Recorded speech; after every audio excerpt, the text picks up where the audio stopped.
Welcome to the Esports Performance Summit. My name is Brian Bain, and our special guest during this session is Andrew Cooley with the Esports Performance Academy. Andrew, thanks for joining us. No, thanks for having me. I appreciate the opportunity. Glad to be here. Hey, you bet. If you don't mind, as we get started, do you mind giving us some background on yourself in terms of, as a gamer, how you got involved with esports and how that led to the EPA? Yeah, absolutely. I got started gaming whenever I was about 4 years old. Started on DOS and then Super Nintendo and whatnot. And then whenever I was 12, I got introduced to esports. I actually got introduced to Counter-Strike 1.6, and there was a major match, Eolithic and SK Gaming, which nobody probably remembers. From there, I bet you'd be surprised. so from there, I kind of started my career as a semi-pro and a pro, went into World of Warcraft and Left 4 Dead from Counter-Strike. So played at a very high level and competed at a semi-pro or pro level in those, and then moved on to League of Legends. Ultimately, I decided that I was going to transition over to the coaching and management side of things. So since then, I've been doing that, and then now I've transitioned to starting on more of the business side of things, and running and creating companies in esports, and focusing on kind of the player development side of things. Awesome. And that, let's just use that as a segue straight into the Esports Performance Academy. Sure. What type of work are you guys doing there? Just to kind of give us some context. Yeah, absolutely. So, two things as to why EPA means so much to me personally is that one, whenever I started my career in esports, nothing really existed for player development, for trying to figure out how you were going to actually go pro. You just kind of played and played and played and hope that you got noticed, basically, and that hasn't changed necessarily a whole lot. It has in some areas, but it also hasn't. And so then I went over to Infinity Sports and Entertainment, the parent company of Optic Gaming and the Houston Outlaws, and I was working under GGE Sports Academy, focusing on player development there. And ultimately, we decided to build our own brand and whatnot. And so that's what we really focus on, is developing the next generations of professional esports athletes and trying to provide them everything that they need to be able to go professional. Well, and let's go there right now, actually, and talk things through, because you have a number of different things you guys focus on at the EPA, and a couple of them specifically as far as the creation of professional quality training facilities, Mhm. as well as proven practice infrastructure are two things you mentioned on your site and with the EPA. I'd like to go more in depth on those. We've had a number of sessions focusing on fitness and wellness, but I think for gamers really looking to gain an edge in terms of, again, their practice regimes, how to get better, how to get Yeah, noticed, I'd love to focus more in there. I'm not sure which one of those for you sure. is the best starting point, but I'll let you start from there and probably interrupt you a lot with questions. Yeah, no, please do. That's perfectly fine. So as far as a professional grade practice facility, a lot of people, I guess, maybe have a misconception of, well, you could just go play with your team in a LAN center, right? But they don't necessarily focus on what's the environment at that LAN center. What are you going to be doing on a day-to-day basis? How are you actually going to practice in the best form or in the best manner? And so having the background of working at GGEA, as well as having worked with the number of professional teams and the collegiate teams that we work with, we kind of understand all the different perspectives, as well as what's important in a professional environment and in a professional facility to be as conducive to performance as possible. So be it, having your own secluded room with the proper setups for being able to review film, just like you see with any other traditional sport. It's of massive importance. But as you mentioned, the proper infrastructure goes hand in hand with that. So it's not just sitting on the computer practicing for 8 or 10 hours a day, right? There's a lot more that goes into that you have to make sure that you're doing if you really want to play at a professional level, because that's where the standards are and that's where the expectations are these days. And how much consistency? I mean, I would love to hear your perspective on the overall landscape you see as far as gamers, because I think, a lot of gamers are probably out there. Again, most people think, hey, we just work harder, work harder, work harder. Then you have the whole idea, work smarter, not harder, which I think is what you're going to get into a little bit here. Not that Sure. hard work isn't very important, but it can be hard for gamers to have any idea, like, what is everyone else doing, whether it's good Yeah. or bad. I'd love to hear your view on the typical gamer and what they're doing now, and then talk about what they should be doing. Yeah. And I think I can speak to some of those points, having experienced them too, whenever I was younger in my career and whatnot. And I think that again, there's a big misconception of, well, if I just play enough, I'm going to get to where I need to be. But there's a lot of other elements that go into it, like I touched on earlier. One of them specifically has nothing to do with playing the game, and it has to do a lot with the nutrition and wellness aspect, which I know you guys have talked about with some of the other panelists as well. But that goes into everything that you do, how you feed your body dictates the psychological aspects and how you think and the processes and whatnot. So I think that that's a big element of it. But on top of that, it's the deliberate practice. Whenever you go in, is your mind actually focused on practicing for the day, or are you just going to play and then maybe you'll learn something at the end of the day? Do you have specific pain points where you've gone and you've actually reviewed, okay, this is where I'm having the issues. Let me make a list of these. This is what I want to focus on practicing today so that I can actually make strides to make improvements. And it's not an overnight process. The thing about people who are aspiring professional gamers is that they're all really ambitious. They're all really excited. They want to make these monumental jumps in a day or a week, and they want it to happen quickly. You have to set realistic expectations of, what is my goal for a year from now? What is my goal for a month from now, a week from now? What is my goal today? And so setting those goals hand in hand and having this deliberate practice regimen are huge things that make a lot of difference in a player's lives and a player's performance. Well, let's talk more about that because I really appreciate what you're saying, and the reason I'm pausing and take a few notes right here. Sure. So if I'm a gamer, I'm hearing what you're saying, like, hey, that sounds great, but where do you start? Like, Yeah. and, I think you have, obviously, there's a lot of assumed context for you because of your great experience, but some gamers may be thinking, how do I set goals as a gamer? Like, and what are examples of yearly, annual, monthly, weekly goals? Could you Sure. break that down a little bit more? Yeah, absolutely. So let's look at it from the standpoint of, maybe I'm 14 or 15, and I want to go and I want to play League of Legends professionally. Well, you're not even old enough to be able to go and compete. So you have a few years before you get to the point where you can actually go and be signed by a team. But that doesn't mean that you can't start making those monumentous strides, right? So long-term goal, I want to go play in the LCS or I want to go play in the academy system, right? So you always have that as your long-term goal. Well, let me start playing. So what level am I at right now? Am I a silver player? Am I a gold player? So on and so forth. Well, there's different steps that you need to take to be able to start ranking up, obviously, right? There's a long way that you have to go to get to the coveted challenger placement so that you can actually get recognized and so on and so forth. So I think that from that standpoint, you look at, okay, well, where am I having issues? What is causing my losses, right?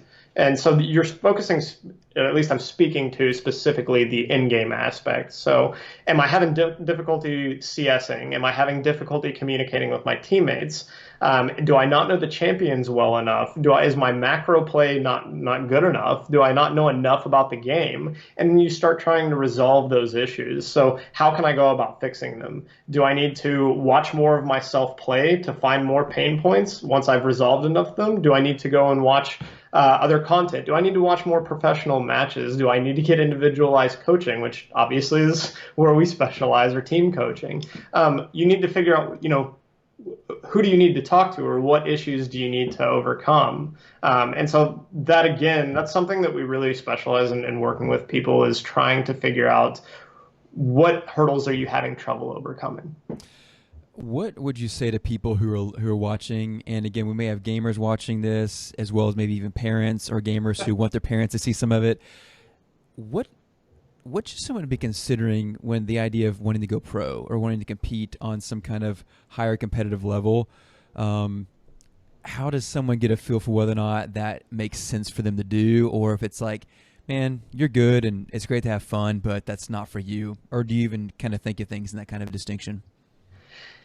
Yeah, I think it's very similar to traditional sports. It ultimately depends on your attitude and your mindset, right? If that's your mindset, if you're never going to be happy until you're the best, or until you're, on the big stage, on the world stage, whatever it may be, and you really love this day in, day out, that you're not just getting burned out after, I've played this game hardcore for 6 months and I'm over it. I want to go to another game, Of course, you can be a gamer and you can be really competitive, but maybe it's not meant for you to go pro, or maybe it's not meant for you to go pro in that title because you don't have the drive.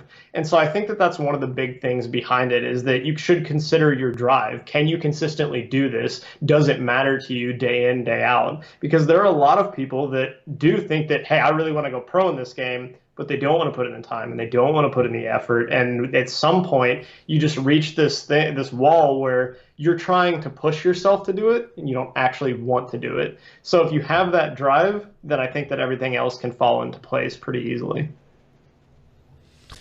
So as far as, typical gamer right now, I guess before reviewing some of that, I'll go back again to what do you see as, I guess, based on what you said, the typical gamer right now is someone who's out there, again, just working harder, and not getting the advance like they'd hope to. Is that basically what you see consistently? Is people thinking, we'll just play more, play more? Yeah, and I mean, even then, the people who you just play more, play more. Even the people who sit at some of the top couple of hundred players in the country, they think that because I've achieved this great ranking that I'm meant to play at a professional level. But if you remember, or as you're probably familiar with, it's not an individual game. It's a team game to go play pro. And so there's a lot of team elements that come into play whenever they get to that point and they've reached the ranking that they have to actually go then achieve in terms of working together as a team. What do you see as one of the greatest challenges for gamers making that leap? Is it the ability to actually play with other people or something else? I think that it's very different depending on the person. I think that it's hard to blanket statement and say, they all typically have difficulty with X. I think that there's different degrees of difficulty. I've met some great, just fantastic people and aspiring players that their communication is flawless. Well, not flawless because nobody is, but it's very impressive. Right. For amateur player to come into the scene and come into a team environment and they have fantastic communication. I see others where their mechanics and their technical ability is amazing, but their communication's lacking. And so I think it's on a person by person basis, and that's really where it comes into play, trying to focus on what specifically does that individual need to work on for them, and then what do they need to work on for their team's sake. And at what point does it make sense for someone to consider hiring a coach? Are you kind of referencing from like the semi-professional level, or for just an aspiring individual, a team? I guess probably both, because we've got a wide variety of people here in the summit. Some people maybe on the young, like you gave the example a while ago, if you're 13 or 14 wanting to go pro.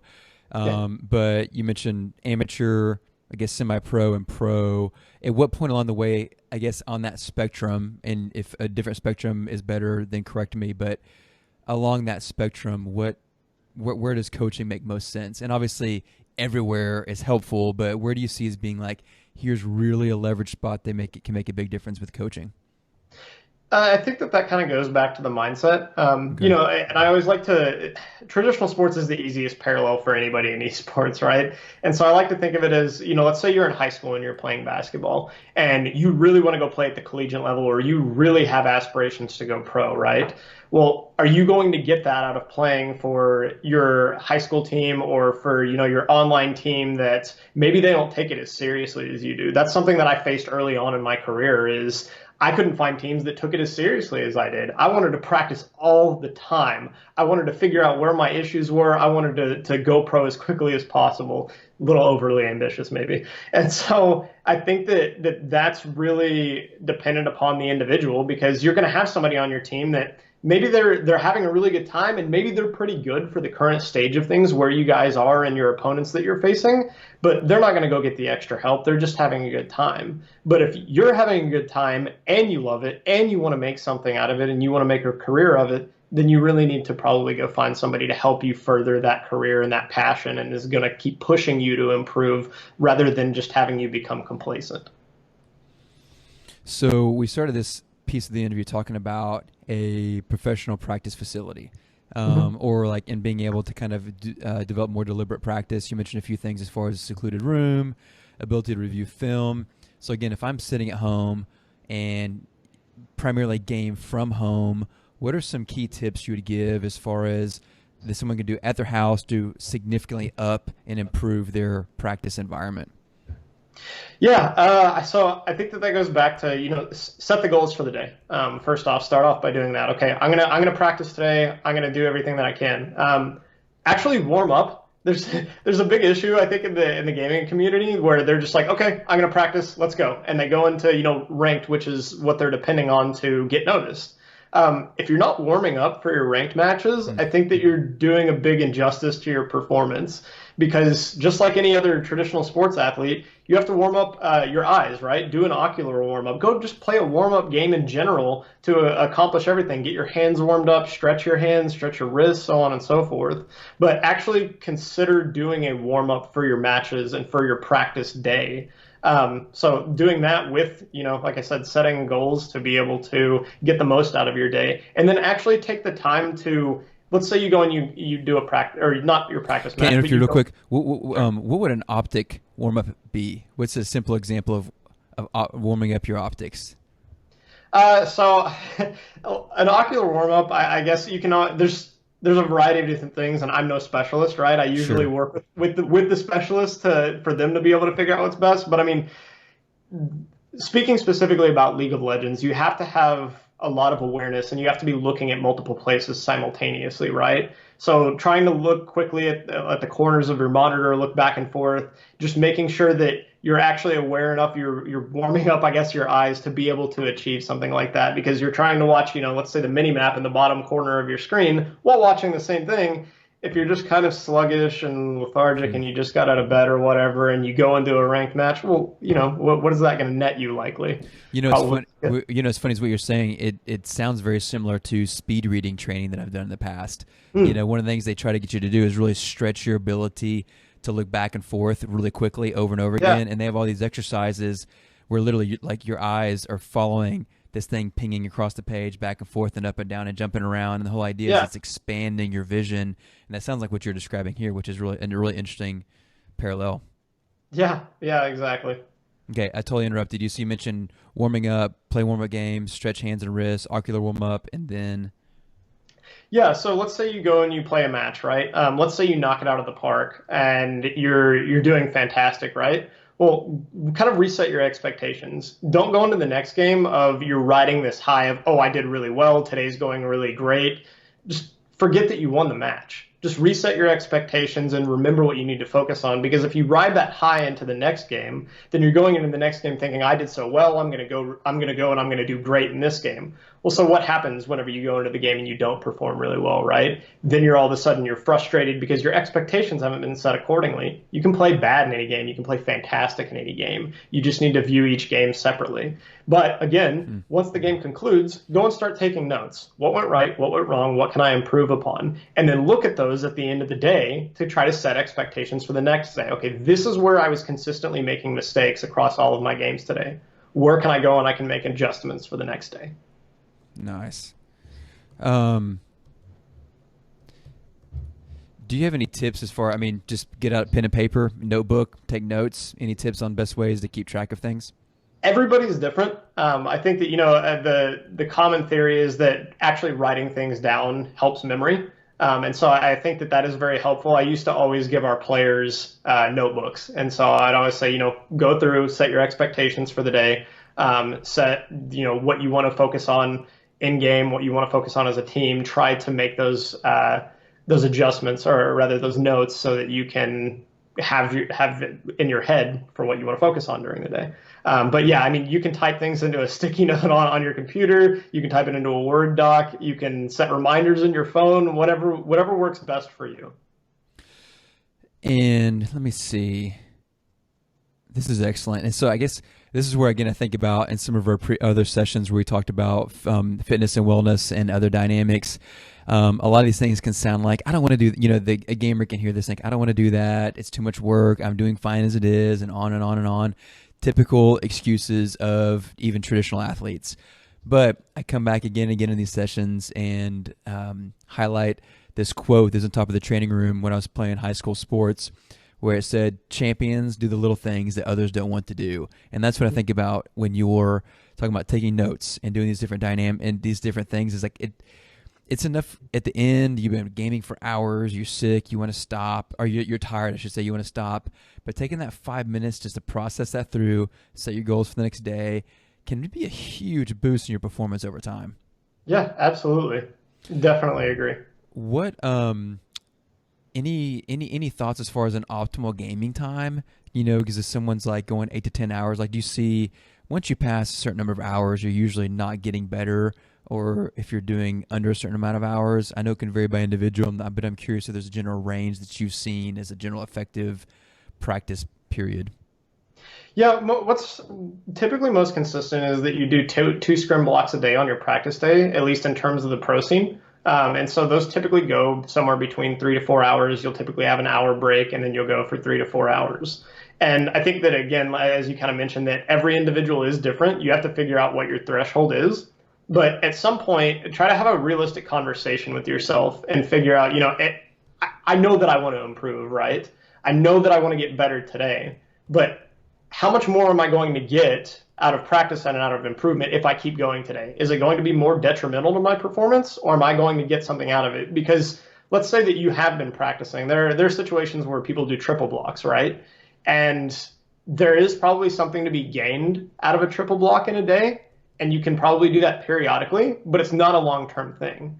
And so you have to kind of be realistic with your own expectations, and it's difficult. It really is difficult to be able to have that conversation with yourself when you are frustrated or whatever it may be, or when you are excited, and not feed off of that emotion trying to make those decisions for your performance and for your practice. What I can think about too, about earlier you mentioned the importance of mindset and realizing that in many cases that just taking a break, just skipping a block, or even taking a day off, or whatever that may be, could actually be one of the greatest things you can do to boost your performance as a gamer. And that seems really counterintuitive, but I would imagine, again, that's true for many traditional sports, and I think could be true for gaming as well. No, definitely. I think that, I mean, as you may or may not be familiar with the term tilting. So if you go on tilt, right, or maybe you go into a slump even, and so you're consistently performing bad over the few days, like you mentioned, it can actually be a performance booster. Just take a day off. Go do something else than practicing or playing the game. There's an analogy of, let's say that it's like driving a car. So you drive the same route every single day, right? You practice and you do the same thing every single day. Well, your brain's on autopilot because you've created these habits, and you're consistently just doing this over and over to where you're not actually thinking. You're actually not present in the moment trying to figure out, well, what do I need to be doing? So again, take a break or change things, but wake yourself up to realize that you're in this slump to help yourself get out of it. That's really good. What I can imagine, even playing different games or getting outside Yeah. and playing a traditional sport or anything to switch gears, because I find even in my profession that when I can just take time off, and a lot of times is when you have some of the biggest breakthroughs, when your mind has time to process and kind of just get away from things for a little bit. Yeah.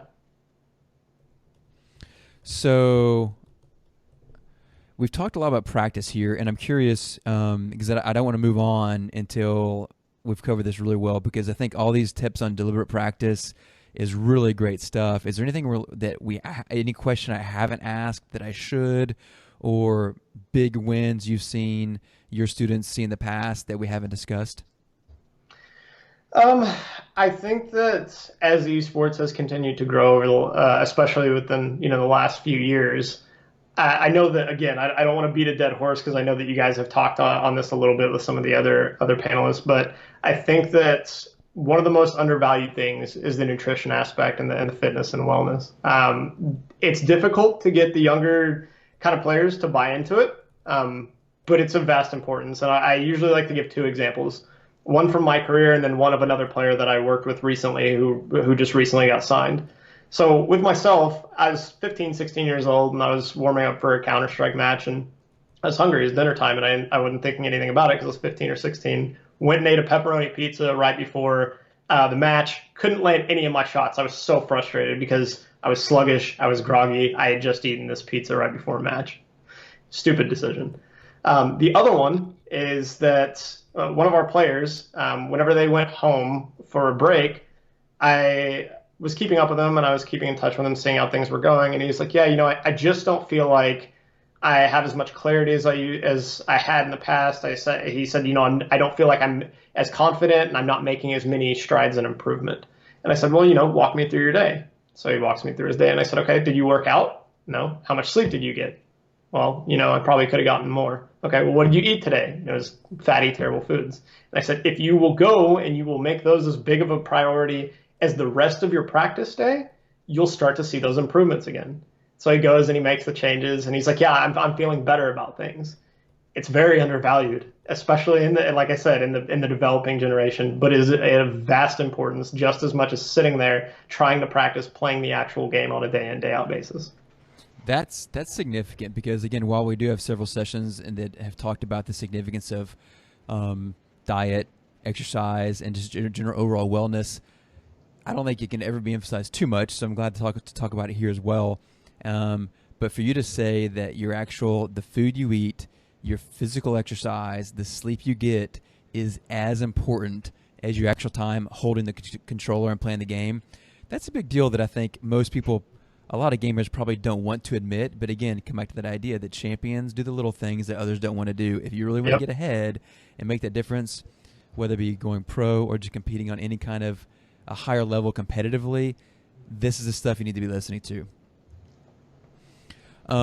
So again, now while the intention was not to spend too much time on nutrition and diet and stuff, I'm curious, what are some quick wins that come to your mind of like, hey, here are a couple of things you can do regarding diet, exercise, and sleep that could create some of the biggest, quickest impact? Yeah. So sleep is different for everybody, right? I mean, you hear all these stories of fantastic, famous CEOs who are multi-billionaires that they get 5-6 hours of sleep a night. Some people are like, no, I can't do less than 8. It's different for everybody, but that again goes to trying to have a realistic conversation with yourself of what's appropriate for me. Gamers are pretty notorious for, staying up late, sleeping through half the day and so on and so forth. But if you are an aspiring pro gamer, that's not how life's going to be when you get to that stage. So it's probably best to just realign your sleep schedule now. Try and get a good, so whatever's best for you, 6 to 8 hours, go to sleep at a normal time, wake up in the morning, so on and so forth. Start getting yourself in those habits now because it's never too early. That's a quick and easy win. As far as the fitness aspect goes, you don't have to have a full gym. You don't have to go in and I'm not talking about you have to go, put up 250 pounds on a bench press or anything like that. That's not my intention. But do some mobility, do some stretches. If you're sitting in a chair for, 8-10 hours a day, that's going to be hard on your body and it's going to cause some stress and some strain. So do some stretches. Like I said, it's nothing major. You don't have to do anything crazy and you don't have to be the most jacked guy in the world. And then as far as the dietary aspect, just be mindful of what you're eating. Well, I really want the fried chicken, but grilled chicken's probably better for me, right? Everybody loves fried chicken, but I mean, you don't have to eat the fried chicken. And so it's just being conscious of it, and it's not an overnight thing, right? Sometimes you need some time for your body to adjust to a diet. But let's say that, you're doing it 1 out of 7 days a week, 1 week, and then the next week you're doing 2 out of 7 days a week where you're eating healthy and so on and so forth. It's a progressive thing. So don't try to do it all at once. Just be consistent and keep working forward and upward. No, this is really helpful. Also, and so a lot of it, again, it sounds like moderation. You have to be super extreme. I mean, I'm sure obviously the healthier you get, probably the more benefits you'll receive. That's true for anyone. Yeah. But moderate improvement in sleep, exercise, and diet can go a long, long way. Those are some good quick tips. Earlier you talked about just the game, the practice environment a little bit. Can you talk a little bit about that as far as what environment can gamers create to help maximize their practice times? Yeah, it's not always going to be feasible or possible for everybody because everybody's living situation, everybody's dynamic is a little bit different, right? What I would say is try to put yourself in a secluded space where you're not going to be bothered. Maybe you can't do it the entire day, but I mean, have a realistic conversation. Hey, mom. Hey, dad. Hey, sister, brother, whatever it may be. Can you please be quiet for like the next 1 or 2 hours? I really want to try and focus on this. This is like studying to me, right? This means a lot to me. I really want to practice. So try and get in a place where, it's not loud, it's not noisy, you don't have a lot of distractions going on so that you can really focus on what it is that you're trying to do. So I think that that has a lot to do with it. And then, from there, silence your phone. If you're sitting there and you're getting a text message, I know that that's hard for a lot of people, but turn your phone over, silence it, whatever it may be. If you're sitting there, and again, it goes back to distractions, and you get a text message from your friend while you're in the middle of a match, well, that breaks your entire concentration. You just looked at your phone just to see, oh, well, they got a text message. Oh, I wonder what it's about. Well, I'll have to check it later. What should you have been thinking about in those moments? Mm. And it sounds minuscule, but what should you have been thinking about or focusing on in those moments that has now impacted the destination of your game? Well, and that makes you think about when it comes to driving, which is a whole nother level of safety significance. But when you go through defensive driving, they talk about those. They ask you, how long are those stripes in the road, and you're all like, oh, this couple feet. And I may be getting this wrong, but if I remember correctly, they're like 8 to 12 feet long. And when you're driving, they look really short, but that's how fast you're going. And again, back to your comment about if you get distracted and look at my phone here for a minute, like how much have you missed? Probably a lot more than you realize. Yeah. Awesome. Any other general tips for practice environment? I could probably go on and rattle on for forever. I think that those are probably kind of the main ones. Just try to eliminate as many distractions as possible. You mentioned earlier recording and rewatching your gameplay. Yeah. Any special tips as far as how to do that best, or just simply record and sit back and watch it later on?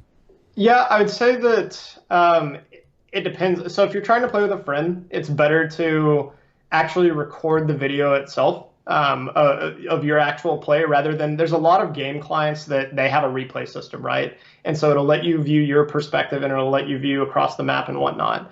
But one thing is that if you really want to focus on kind of the next level, like you've talked about, champions do the small things and whatnot, is if you're playing with a friend, you need to get some other third-party software where you can record your actual communication and your work with a teammate, because you need to be able to get an idea of, okay, well, what did they say? What did I say? What were we communicating to each other? Were we on the same page? Did I say something that he interpreted incorrectly, or did we have fantastic communication? And this is what I need to do more consistently, right? And so I think that it matters a lot as to, am I playing and practicing on my own? Use the in-game client. That's perfectly fine. Or if it doesn't have one for some reason, record it yourself and just watch it back. I think that tends to be a struggle for some people, is that they want to either watch an influencer or a pro player and they want to learn everything that they can from that person. Well, that person's not in the same situation as you. You can learn some great things from the pros, right? I'm not trying to discredit that by any means, but the situations that you're encountering are not going to be the exact same situations that a pro is encountering. So watch them for entertainment and take away what you can, but watch yourself more than you watch the pros. I'm trying to think through any more questions regarding practice environment and reviewing gameplay. This is all really helpful. I mean, you mentioned a third-party software. Any come to mind? I mean, I know you don't have to do any advertising here, but some that may be helpful to consider. Yeah. I mean, OBS, NVIDIA. There's a slew of them out there. So I mean, it's really whatever you personally enjoy using. Okay. Well, hey, Andrew, this has been fantastic so far, and a lot of great stuff as far as really being able to up your game as far as like your practice regimes, your practice environment, your routines, and all that kind of stuff. And again, you could talk for forever about these topics, and it'd be really fun to do that. Anything else stand out that you think, man, I really want to share this before this session ends, or maybe, again, questions that I haven't thought to ask yet? No, I mean, there's going to be some great technological developments for, player assessments and improvements coming in the coming years as esports continues to grow. So I think that that's exciting, because that'll definitely contribute a lot to player improvement. Not there yet, but it's on its way. But as far as right now, nothing off the top of my head. Okay. Well, then I'm gonna jump back in real quick, because actually, as you're talking, I thought of what I was going to ask a while ago, and that is, again, any quick tips for people in terms of how to maximize playing with friends? Like maybe you have a couple friends who both have mutual ambitions to want to become better gamers. Apart from just reviewing the gameplay together, is there any ways that they can specifically collaborate to improve things beyond what we've shared, or basically just both do what we've talked about today together? Yeah, I think assess their actual drive to do it, because I played with a lot of people throughout my career, and I've seen people that I've coached before that they're like, oh yeah, this guy really wants to go pro too. Can you coach both of us? Um, One person wants it, the other one doesn't, right? And maybe it's the person who initiated the conversation. Maybe it's not. Maybe they didn't want it as much. But assess that you guys really are on the same page and that you want to make those strides together. Because if one person's putting in all the effort, but one person's getting burned out or he doesn't want to put in the extra time, that person's holding you back, right? Because they're not willing to do what you are to go pro. Now, if you guys are on the same page, then do what I talked about earlier. Make sure that you're recording all of your sessions when you're playing together because there's a lot of different things that happen in a team dynamic than an individual dynamic. You still need to take away the individualized aspects, but assess those together. Hey, man, so whenever we were talking about, trying to push into this lane or whenever I wanted to gank here, whatever it may be, that's a lot of gaming terminology. Sorry for getting so specific, but whenever you guys are having those conversations, make sure that it's deliberate, right? Did you interpret what I was saying as such and such, right? Or did I need to come at this point or whatever it may be? But communication has a lot to do with team play. And so I think trying to review and go over that and coordinate that and set expectations, you start to develop this really great synergy together too. It doesn't matter what person A says, person B understands because they've been playing together long enough that he knows what he means and he knows what his friend's going to do. And that's where you see some really cool dynamics come together where it's just players are in sync and they understand how to play well with each other. Awesome. Well, Andrew, hey, thanks a ton. Thanks for all you're doing over at the Esports Performance Academy, and thanks for joining us here in the summit, and your contribution here is very appreciated. Yeah, absolutely. Thank you again. Appreciate the opportunity. It was great.